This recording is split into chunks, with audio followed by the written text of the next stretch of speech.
Now, ladies and gentlemen, we have roughly 40 minutes to take on question and answers, and we have, through the Pigeonhole system, received certain questions. We have the panelists to answer these questions, and let's take up the question which seems to have got the maximum number of votes. And the question is, it's difficult for the startup to work with Indian government department. Terms and conditions are usually very stringent and designed to benefit a certain section in most of the cases. How can we make it more transparent? How, Rajiv, would you like to take this on? Because you must have experimented with Indian government departments. Yeah. Well, I think there are many, many things that we can do to make the process more transparent. But to be honest, that will take a very long time to get done. I think that there are initiatives that this government in particular have taken that are trending in the right direction. In particular, there's a slew of efforts that have been made in the direction of improving the ease of doing business. And philosophically, I think where the government are moving to is self-attestation, and not self-regulation, but self-attestation. So there are, if you require many regulatory approvals to be done ex ante before setting up a project, and especially in a federal country such as ours, it is quite complex because you need things at the level of the central government, you need some things at the level of the state government and such like. Instead of going through the obstacle course of each one of these government departments, it could be possible to do a lot of this interface just online in terms of providing the information and then declaring that you have met the condition A, B, C, D by yourself. And this is then subject to ad hoc audits ex post. So it actually reduces the time it takes to get something off the ground. It does not compromise the ability of government to ensure that appropriate conditions have been met by the entity that wants to start up its operations. But to get government comfortable and with this way of doing things and making it function, I'm afraid will take some time. Mr. Rajesh Rana has asked this question. I think one can understand the difficulty because of which which has influenced the asking of this question. But I can assure you that government is taking stands by which it's trying to make it simpler. But more recently, industry organizations like FICCI have come forward to start portals which advise you on how to go about setting up these startups, how to help you in meandering through the different governmental channels to be able to set up the startups. And I think all efforts are being made at industry portal levels or industry channels to ensure that these become easy, and going forward a larger number of people are introduced into these of taking up business. But I think in the subsequent panels that we'll be having in the afternoon, the FICCI members will be able to explain this better. We take another question. Mr. Yassin Anwar, this is a specific question to you. It says, I would like to ask Mr. Yassin Anwar that what was his motivation or reason for the initiative taken by him to start Pakistan's first currency exchange? Now, when you say currency exchange, are you referring to the currency swap agreements or something else? Mr. Abhisar Lakshan has asked the question, he calls it to start the Pakistan's first currency exchange, he calls it. Okay, now this currency exchange, I believe he refers to the currency swap agreement because currency exchange has been in place for a while. Yes, the currency swap agreement was initiated during my time, and that's partly because, as you know, I alluded to the One Belt, One Road initiative. The currency swap agreement has multiple components to it. One is the promotion of trade, which is the primary reason for a currency swap agreement, is to set up nostro accounts between two central banks to settle in local currency the import and export of those goods between those two countries. And that is designed to preserve scarce foreign exchange reserves, i.e. dollars. In the case of Pakistan, we had, of course, a very stressful balance of payments position. So this is designed to help save some of those reserves and settle in local currency. Secondly, another component was for investment purposes, and third, for balance of payment support. And we did use the currency swap agreement in 2012-13 for balance of payment support when we were facing some stresses in terms of our reserves and our ratios that were required for the IMF. So the initial response, the response to this was primarily designed for future trade patterns to be settled in local currency, and we were the 7th country in the world to set up an agency agreement to invest some of our reserves in local currency in China as well.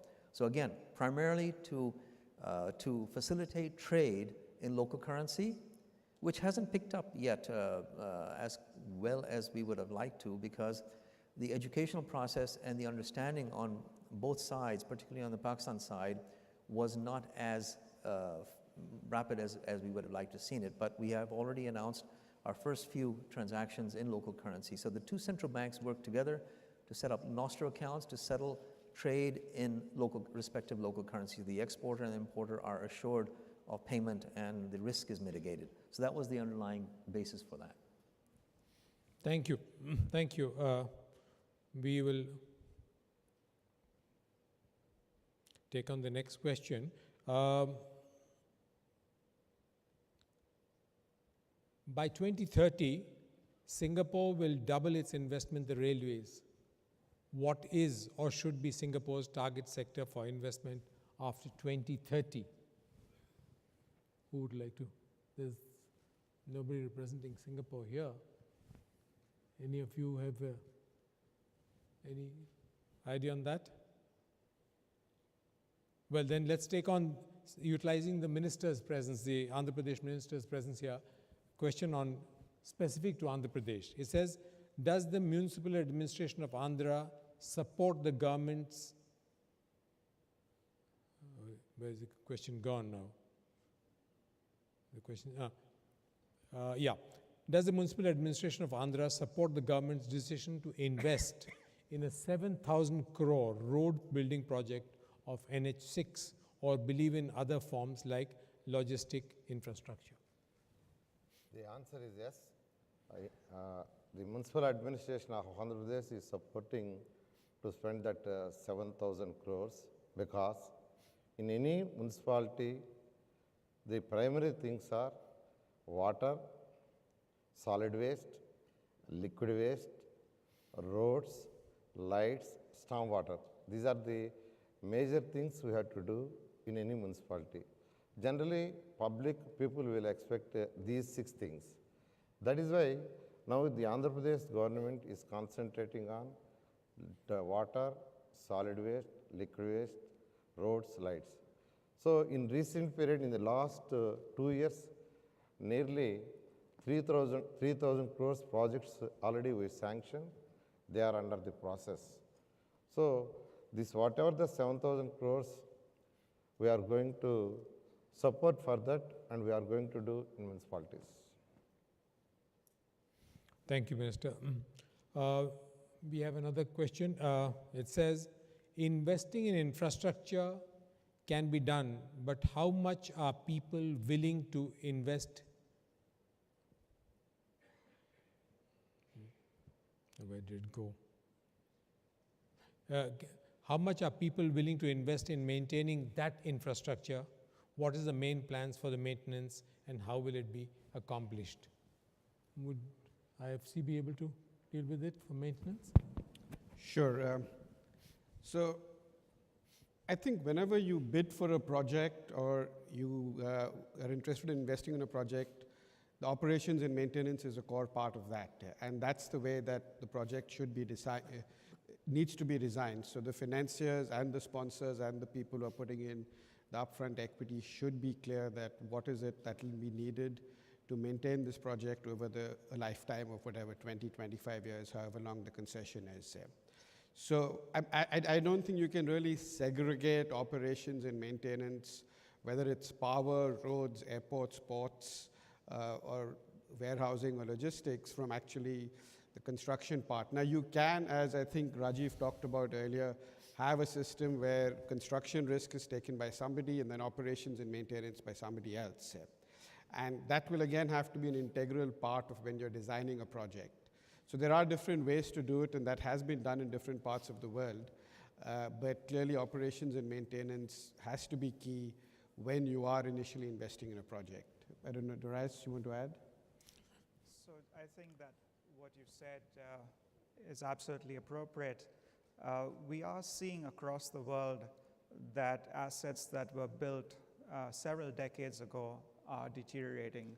These ports, bridges, roads, across the board, power plants, all of them need maintenance expenditure. And actually we can get quite a big bang for the buck by investing money into fixing up these existing assets rather than focusing exclusively on new build. So clearly there's an opportunity, there's a huge amount of needs, and I guess each country and policymaker has to figure out how to bring in that capital to take care of maintenance. Thank you.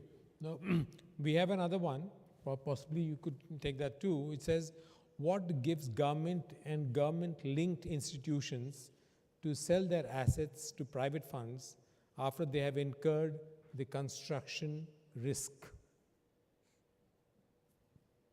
So I think this was an idea that Rajiv proposed. I think it's an excellent idea that clearly there's a lot of capital with private investors. If you just look at pension funds and sovereign wealth funds around the world, they have $70 to $90 trillion of capital available to invest. Some of that could be channeled towards infrastructure.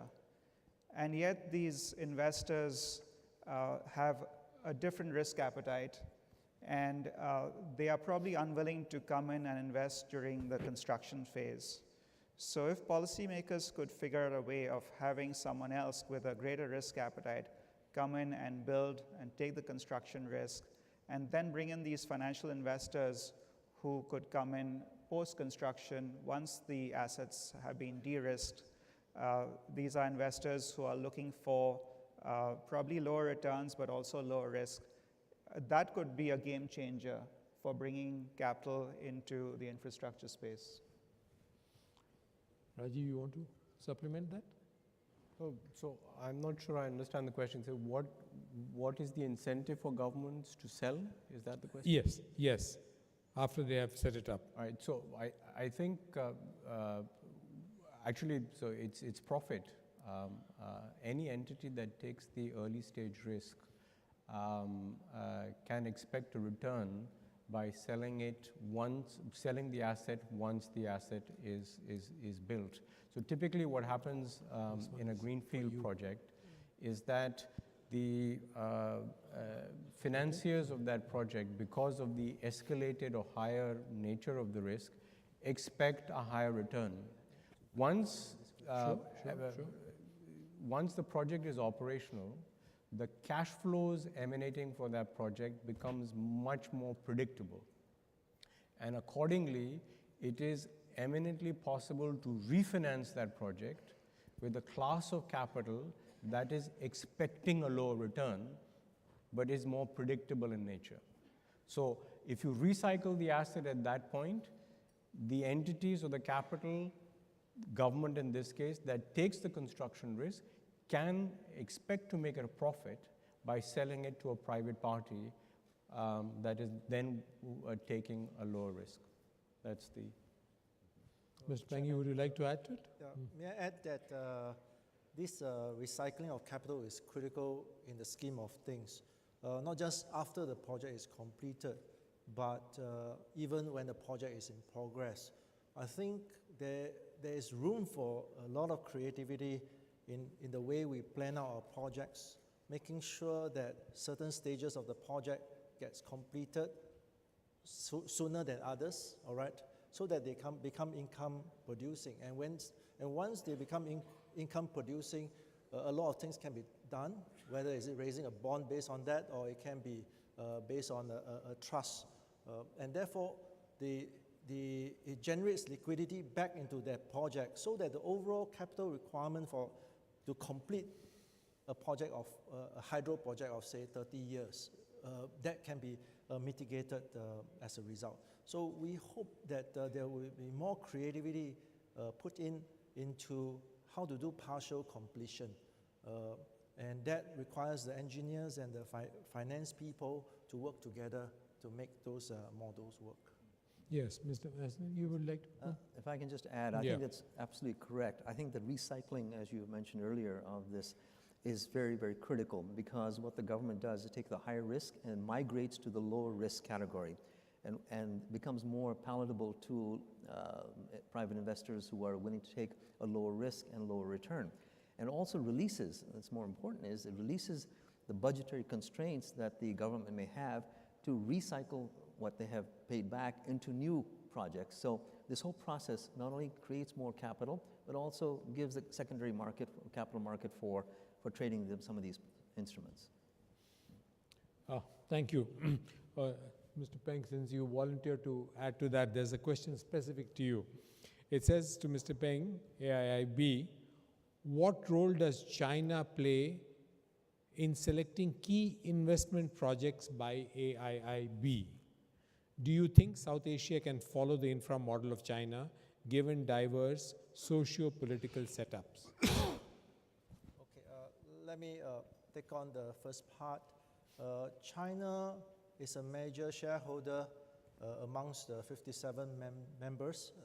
He has a position in the board, and he operates as a board member, exerting his board influence on the way AIIB operates. Other than that, there's no particular way that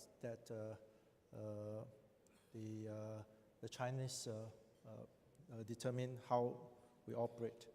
The Chinese government determine how we operate. Second part is, can I catch the question again? The second portion is how does it says, do you think South Asia can follow the infra model of China, given diverse socio-political setups? Oh, the China model of extending help through other ways is not just through AIIB. I think we all know that. I'm not in a position to represent them. All right. There are emphasis on their end, just like in AIIB, on cross-border projects. Perhaps this cross-border projects is what South Asia should focus on, because there's so much synergy between what are different resources that each country has and what are the connectivity between the borders. There can be a lot of synergy. I think there was a mention earlier on that the port of Colombo serves actually the southern India very well as a key point of trade. Right? I think these are projects, these are instances where we have to set aside political differences and just focus on the infrastructure. Yeah. Thank you. We have another question which says, no need of so many government sectors to control power plants. Is it really a good idea to privatize production of energy, or only focus on privatizing distribution? Any volunteers in this? So I put out this idea in my opening remarks. I think that there are clearly different models to approaching the infrastructure space. India and most South Asian countries have followed a mixed model where there's a prominent role for the public sector and also an opportunity for the private sector to play a role. There are other countries like China which have been very much dominated by public sector driven infrastructure growth. And then there are some countries, which I had mentioned earlier, particularly in Latin America, that have gone the whole hog and privatized the entire power sector.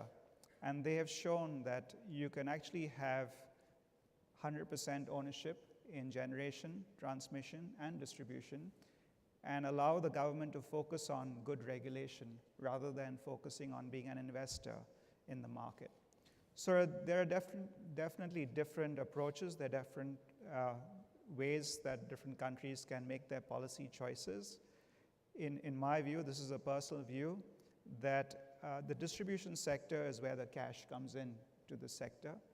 And if the distribution sector is inherently inefficient, then there is not enough cash coming up the value chain to support the rest of the sector. The model that many countries have followed is to focus on increasing private sector opportunities in generation.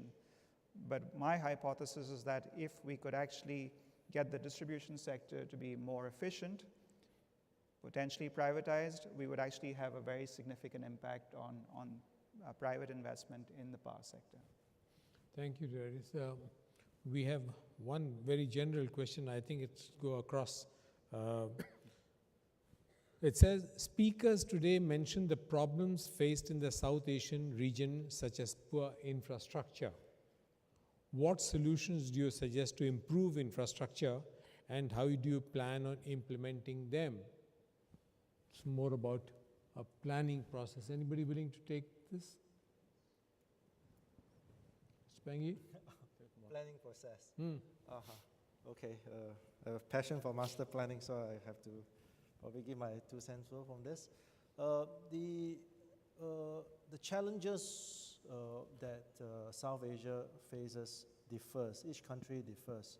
So the planning has to cater to the individual needs, and this has to balance these 3 aspects of sustainability. Number 1, all development has to be economically sustainable. It must have its economic driving force behind it before any development can take place. If an infrastructure is not supported by economic driver, it will not be financially sustainable. 2, it must be socially sustainable. Socially sustainable in the sense that there must be adequate workforce, adequate population, adequate amenities and other forms of services to provide the whole entire development. The infrastructure has to look into the social aspect of it. And of course, 3rd, it has to be environmentally friendly and environmentally sustainable, so that whatever that we develop in infrastructure will not leave a disaster in the future. Thank you. We have another question, a very interesting question. It says, is there any country or region outside South Asia that we can use as a model to work towards in terms of infrastructure investment? Or is what we are aspiring towards something that's never been done? IFC must have had. Yes, Vivek. So Rajiv said one should be controversial, so I'll be controversial here and I'll talk about what China has done. China's model, interestingly enough, did not involve the private sector. When China embarked on its reform process, it was driven by the state. Infrastructure was driven by the state.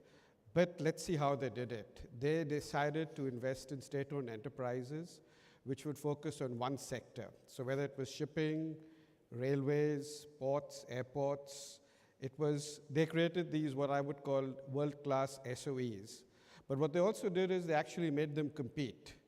So it wasn't just one sort of dominating monopoly. It was a public sector that was competing. It was a public sector that had to produce world-class results. It was a public sector that actually raised capital from international capital markets to do it. So I think this whole thing about it's always the private sector, and I know from the IFC that's not what I should be propagating, but you do have a model, I would argue, in China, where initially the infrastructure development was done largely through state-owned enterprises, but what I would argue at that time were efficient, well-managed state-owned enterprises that raised capital from international markets. And the reason I say that is people will not invest in a state-owned enterprise unless and until they're confident that it's going to be run efficiently and they're going to get a sensible or reasonable return on their investment. Thank you. If I may just yeah, add to please, that. yes, So I think Vivek's absolutely right in that the Chinese model works very well when you have extensive domestic capital resources. For countries that don't have that domestic capital and need to compete for capital from outside, there are also many good examples around the world that countries can look to. The process of deregulation and bringing in the private sector into infrastructure started in the early 1990s, and we now have a 25-year track record. There are many countries, for example, like Chile and Peru and Colombia and elsewhere. Closer to home, you have countries like the Philippines that have been through a dramatic change in restructuring their power sector. We've seen countries like Turkey do it. We've seen countries in Africa do it. And policymakers essentially have to find which model works best for their own country and to make it work within their domestic political and economic setting. Thank you, Teres. We have one question which is, I guess, specific to India, but I think it's a burning issue as well. It says, how do you think the issue of growing non-performing assets is going to hinder infrastructure investment? Rajiv, would you like to try that? Yeah, so it is become quite a hindrance because what it's done is that it's made the entire banking system risk averse. So this is what I was trying to argue when I was saying that the Indian experience has been one of premature orthodoxy. Unfortunately, the consequences of the infrastructure boom has been the compromising of a significant share of banking system assets. Once you lose money, you become shy about losing more, and therefore much more risk averse. So today, bankers have become much more reticent about financing greenfield assets in particular in the Indian context. And even private capital have become much more cautious about putting because these projects require a significant amount of capital. They become much more cautious about investing. So these things go in cycles. It'll take time for a little time for the banking system to repair itself. As and when that happens, capital will eventually come back. Dr. Yoshino, did you have similar problems in Hokkaido development or your highways development programs where they ran up into non-performing assets? Yeah. In case of Hokkaido Northern Island, originally they started manufacturing industrial site. They borrowed from private banks and also government bank. And eventually those private bank loans have been written off by public sector financing. So I think that non-performing loans was wiped out eventually by public sector funds. So that cleared non-performing loans.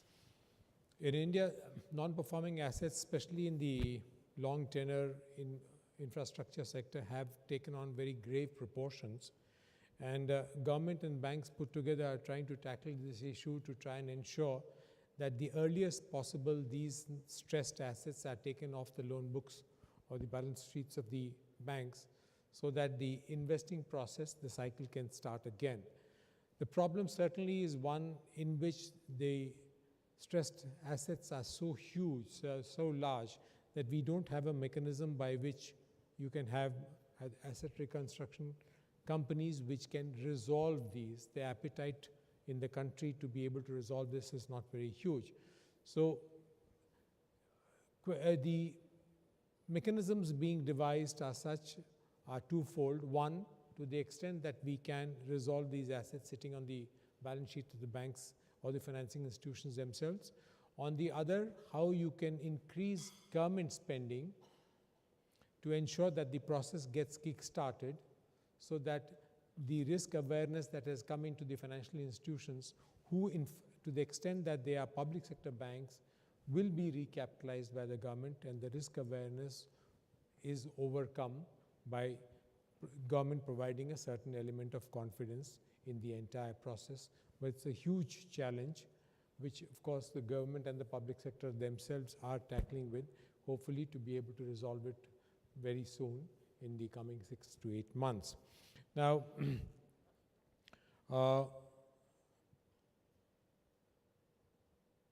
AIIB, there is a question which says,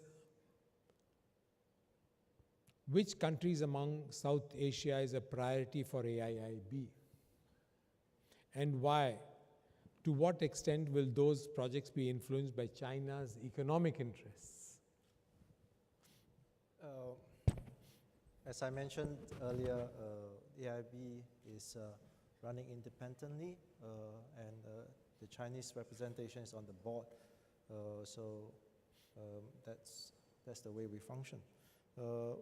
As at now, being in the investment operations functions where I come from, the way we see projects is not that we are focusing on particular country. We are focusing on projects that are immediately able to invest, projects that are sound and yet need our money to come in for reasons of risk and so on and so forth.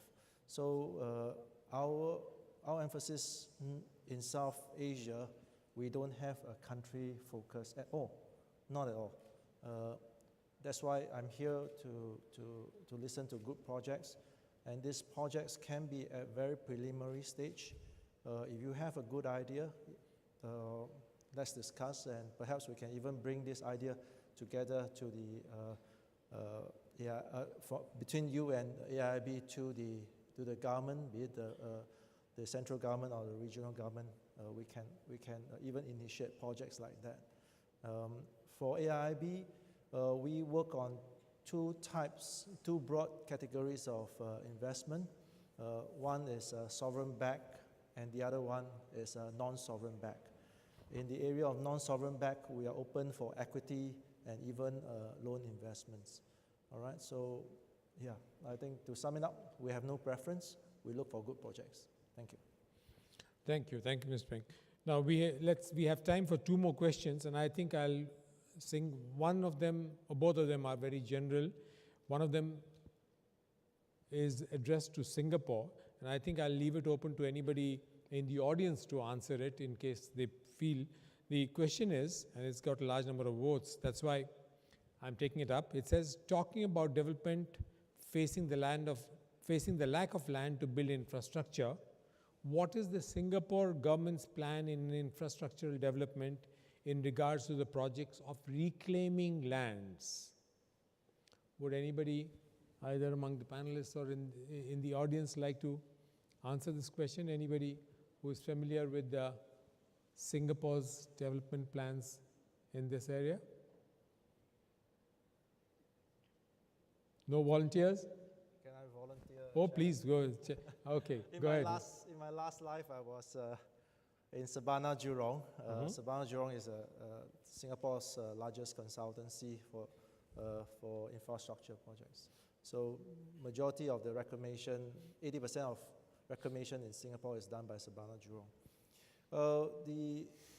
The reclamation, if you understand, Singapore has reclaimed almost 50% of what it can reclaim, beyond which you would have gone into international waters. So that's that much Singapore could do, all right? So therefore, Singapore, you must have heard, for those of us in this trade, that Singapore is actively exploring underground development. All right. There are plans for different forms of underground usage, and recently they have endorsed. They are endorsing the law governing underground development. So these are forward-looking plans that they prepare for the eventual stage where we need to go more into underground cities and so on and so forth. The second aspect of intensifying usage is continue to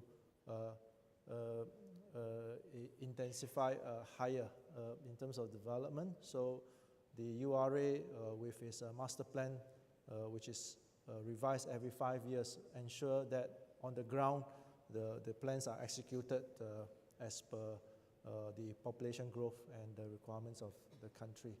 On the point of reclamation, there is a conscious effort to take into account the rising sea levels of Singapore that Singapore is facing, making sure that Singapore will be sustainable. Thank you, Mr. Beng. Anybody would like to supplement that? Okay, let me take up the last question, which has, of course, got the maximum number of votes. And this question says, in a diaspora convention, very little has been said this morning about diaspora. So what is the unique role and position that diaspora play in investment, and what are special arrangements for them? Anybody willing to take up this challenge? Well, firstly, I think we've had very little time to discuss since this morning on diaspora issues alone. We've had only one session. Number two, I think as far as India is concerned, India has been very keen and has been reaching out to diaspora in different parts of the world to try and enthuse them, encourage them into coming back into India to try and invest in India. And a large number of schemes have been prepared which encourage their coming back and facilitate their coming back and investing in India, largely through the human resources. I mean, resources could be financial, resources could be of the skilled type. And I think financial institutions, governments, and other agencies are taking on the skills that large number of people from the diaspora have, inviting them to come into India to be able to provide the skill sets that they have acquired, the experience, the expertise that they have acquired in working outside. As far as facilitating their investment within the country is concerned, Niti Aayog has been evolving certain methodologies, certain methods, certain mechanisms by which they can be given a certain amount of preferential treatment. But it's all work in progress, and I'm sure that as far as diaspora in India is concerned, surely a large amount of interest has been seen, and hopefully this will energize investment in infrastructure. I think that brings us to the end of today's question and answer session in this second phase of the investment in infrastructure. Thank you very much, panelists, and we've had a very encouraging discussion.